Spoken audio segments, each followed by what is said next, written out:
Hi there, this is Jen, and thank you for joining me today. Today I have a design team project for a visible image. I believe this technique is called black magic, but correct me if I'm wrong. It is sort of like that, I suppose. The products that I'm using today are this Affirmations stamp set from Visible Image, along with the Renaissance stencil from Visible Image. I am going to be using a piece of Bristol smooth cardstock. This is cut to 5 3/4 by 5 3/4. And I will go ahead and map this on a black piece of paper as well as a white. So I started out not really sure how I was going to lay this card out. So I was just putting all of the sentiments kind of randomly around the card. And then I was like, I think I'm going to change it and make it kind of all of the sentiments come out from that heart that is in the center. And so I just went ahead and I rearranged the stamps so that they're all coming off of that middle heart piece.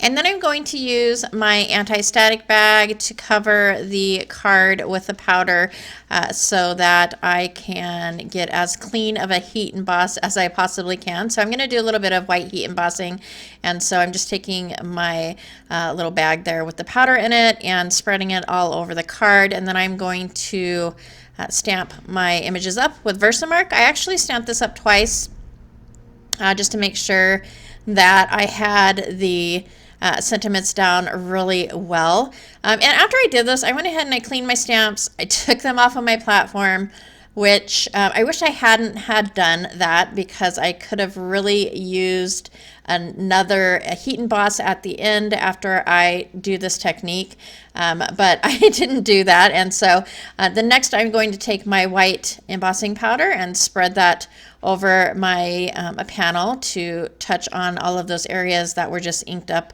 with the watermark ink. And then I will take my heat tool to melt that embossing powder.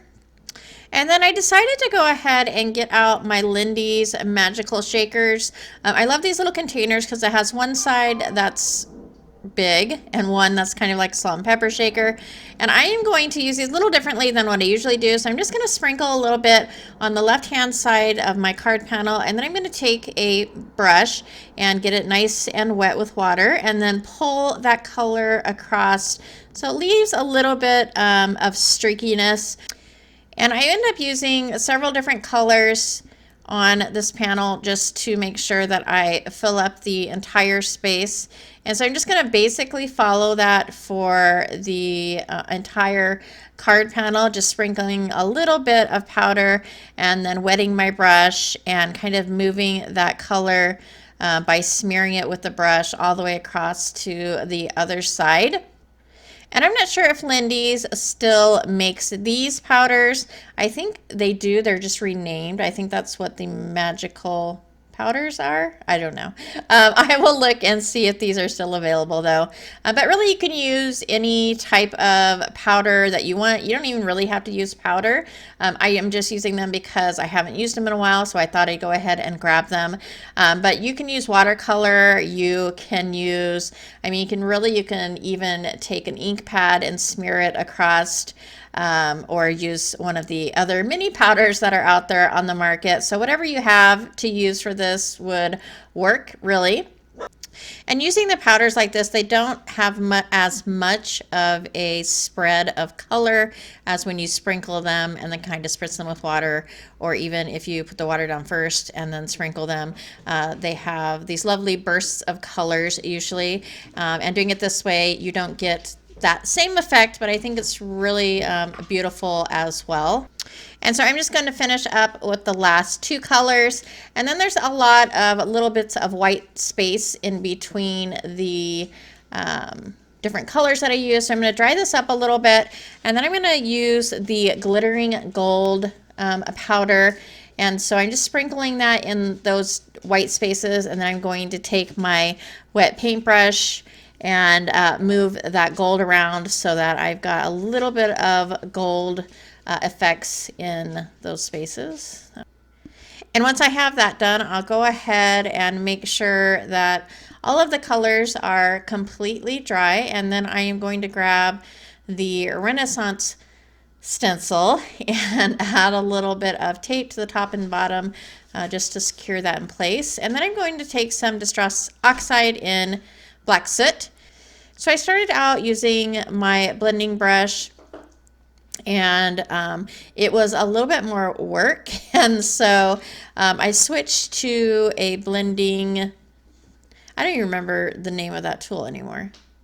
The foam tool, or the dauber thing, and I am going to go ahead and finish off adding that black to the top.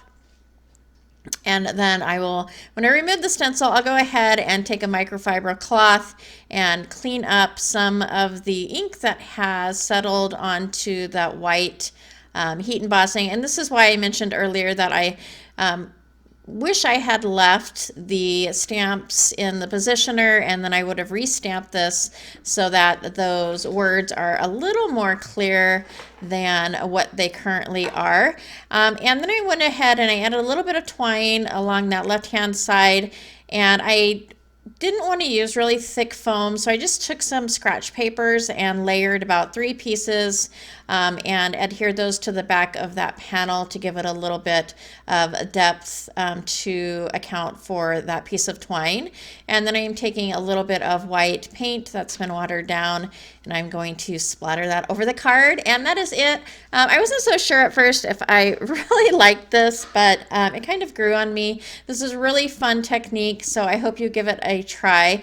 If you liked this video or found it informative, I would love it if you would give a thumbs up. As always, I thank you so much for spending some time with me today, and I hope to see you next time.